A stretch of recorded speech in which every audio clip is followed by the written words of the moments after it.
આજે અમારા ઘરે મહેમાન આવ્યા છે, ભાવિનના ફ્રેન્ડ છે. અમે બધા અત્યારે જઈ રહ્યા છીએ સ્ટેચ્યુ જોવા માટે. અમે તો જોયું છે પણ તે લોકોએ જોયું નથી, એટલે ફર્સ્ટ ટાઈમ જાય છે. એટલે અમે બધા ગાડી લઈને નીકળી ગયા છીએ સ્ટેચ્યુ ઓફ યુનિટી.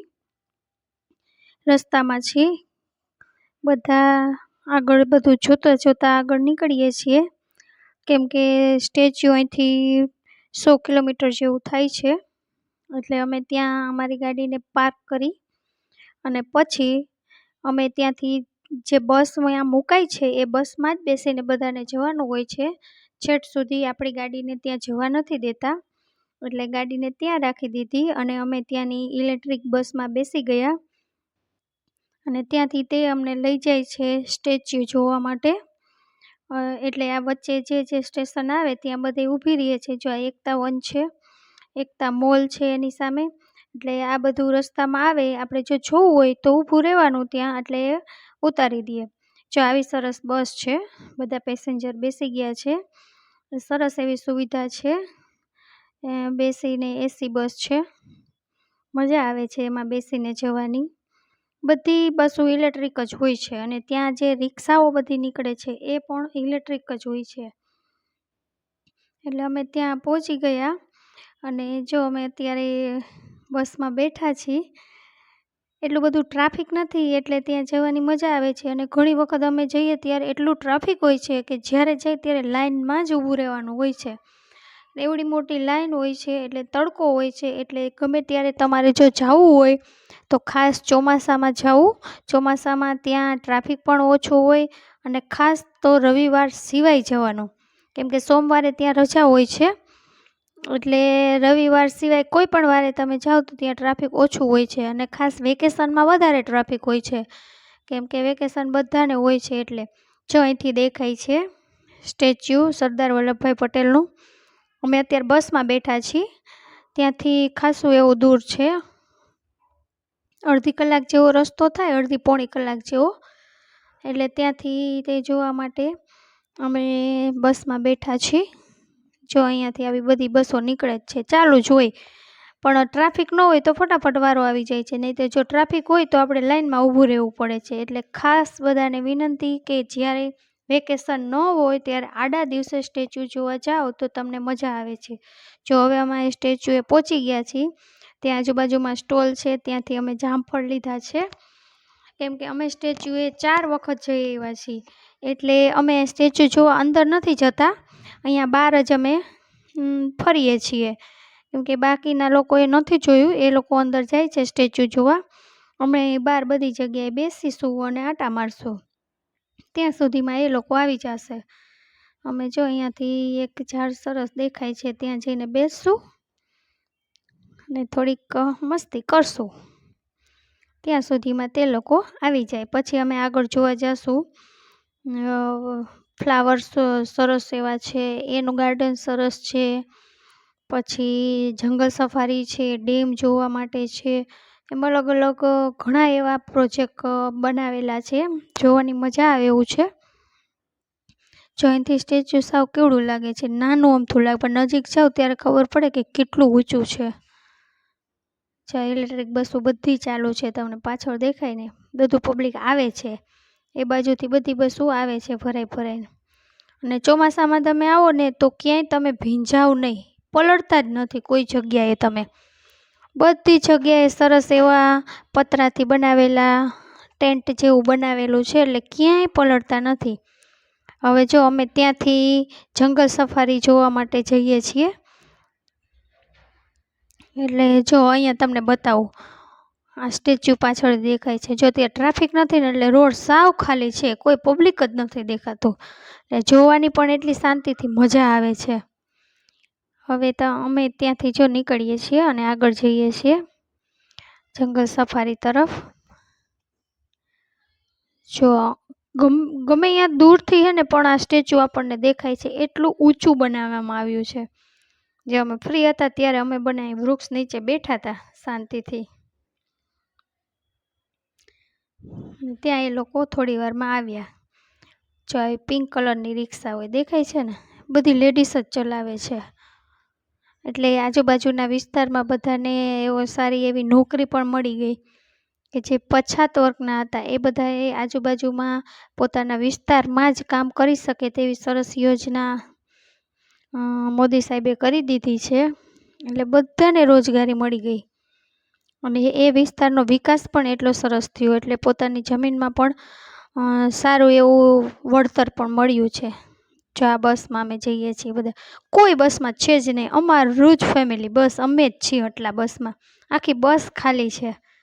અહીંથી અમે જઈએ હવે જંગલ સફારી તરફ. એટલે અહીંયાથી અલગ અલગ જ્યાં જવું હોય ને ત્યાં બસ ચાલુ જ હોય છે. આપણે જેમાં જવું હોય ને એ બસમાં બેસી જવાનું અને ત્યાંથી આપણને લેતા જાય એ લોકો. જો અને વેકેશનમાં જાવ તો અહીંયા પગ મૂકવાની જગ્યા ન હોય એટલું ટ્રાફિક હોય છે, પણ અત્યારે સાવ ટ્રાફિક નથી. આજે જંગલ સફારીમાં અંદર એન્ટર થાય ને એટલે અહીંયા નાસ્તાની પણ સરસ વ્યવસ્થા છે. બધા નાસ્તો કરવા માટે જો અહીંયા ઊભા છે. અમે પણ ત્યાં જ નાસ્તો કર્યો. જો આ પાણીનું સરસ એવું છે. ત્યાંથી અમે હવે નીકળી જઈએ છીએ, આગળ પહોંચ્યા જવા માટે જઈએ છીએ. કેમ કે અત્યારે તો હજી અમે ઇલેક્ટ્રિક બસમાં જ બેઠા છીએ, કેમ કે અમારું પાર્કિંગ ત્યાંથી ઘણું દૂર છે. એટલે આપણે એ જ બસ ત્યાં આપણે જ્યાં ગાડી પાર્ક કરી હોય ને ત્યાં સુધી મૂકી જાય આપણને એ લોકો.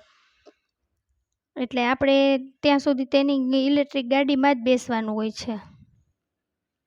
એવા અલગ અલગ 3-4 પાર્કિંગ છે. એટલે આપણી ગાડી અલગ અલગ જગ્યાએ અહીંયા પાર્ક કરાવે ત્યાં આપણે પાર્ક કરવી પડે. સ્ટેચ્યુ સુધી કોઈ ગાડી ન લઈ જઈ શકે. કોઈ એવા રાજકારણી એ લોકો હોય તો એ લોકોને અંદર સુધી જવા મળે, બાકી તો કોઈને ત્યાં ગાડી લઈને જવાનું જ નથી હોતું. બધાની ગાડી આમ દૂર જ પાર્ક કરાવે છે. કેક્ટસ ગાર્ડન છે ત્યાં અમારી ગાડી અમે પાર્ક કરી હતી. એ ગાર્ડન બહુ સરસ છે, ત્યાં પણ જોવા જેવું છે. શંખેશ્વર મહાદેવ છે, સુરપાણેશ્વર મહાદેવ છે, એનું મંદિર પણ સરસ છે. અહીંયા એ પણ સરસ બનાવેલું છે. જો આપણે જઈને તો રસ્તામાં પણ આ સ્ટેચ્યુ દેખાય છે, એટલું ઊંચું બનાવેલું છે.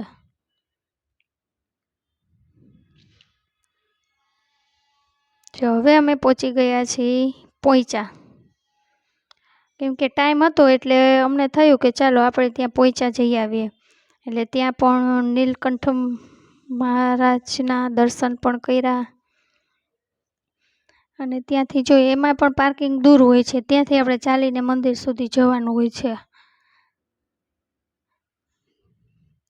બધાનું પાર્કિંગ અલગ અલગ જગ્યાએ હોય. જો અહીંથી આ વચ્ચે જગ્યા હોય ને ત્યાંથી આપણે જવાનું. અને સામે દેખાય છે એ મંદિરનો ગેટ છે, ત્યાંથી અંદર જવાનું. હમણાં તમને બતાવું.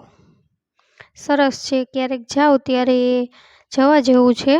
અને તમારે જો રાત રોકાવી હોય તો સરસ એવી સુવિધા પણ છે. આ સામે બિલ્ડિંગ છે ને એ બધી રહેવા માટેની ગેસ્ટ હાઉસ છે. તમે ત્યાં બુક કરાવીને રહી શકો છો.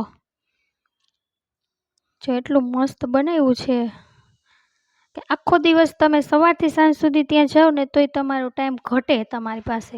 એટલું સરસ મંદિર છે, બધું અલગ અલગ જોવા જેવું. રાતે તો એટલી સરસ લાઇટિંગ હોય છે કે જોવાની પણ મજા આવે છે. જો આ સાંજે 7 વાગે અહીંયા આરતી થાય છે હાથી ઉપર. તો એ આરતીમાં કેવી સુવિધાની હવે તમને બતાવીશ. જો અહીંયા શરૂઆતમાં આગળ આ મિલિટરીના તોપ જેવું જે છે, અહીંયા પહેલાં ફટાકડા ફોટે, તોપ ફોડે છે એ જોવાની. જો આ લોકો લઈને નીકળે છે ને એ પછી પાછળ હાથી આવે છે. આવી રીતે દરરોજ આરતી થાય છે સાંજે 7 વાગે એ લોકોને. જો તમને દેખાડો, આરતી બહુ સરસ હોય છે.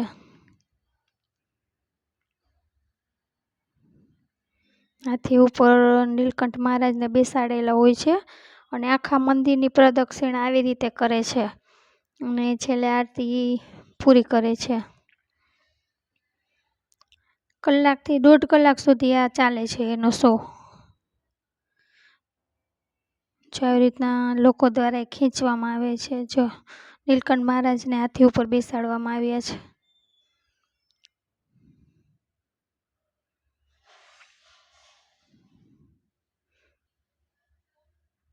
જો આવી રીતે બધા ધક્કા મારીને ચલાવે છે. એની પાદુકા છે, પછી એની મૂર્તિ પણ છે.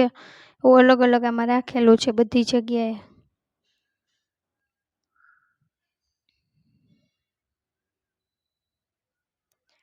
જો હવે આ રથ જેવું છે ને એ આગળ લેશે અને અહીંયા એની આરતી કરશે ભગવાનની.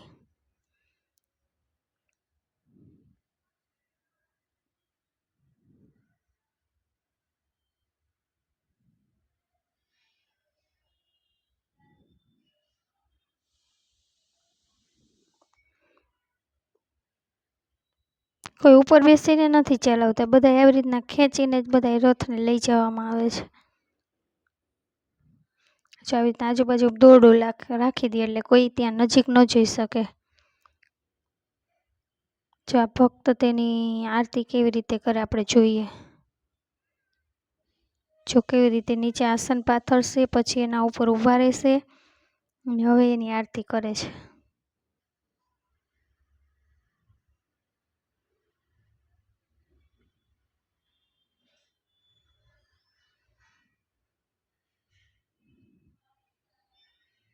જો આવી રીતે ભગવાનની આરતી દરરોજ આવી રીતના થાય છે.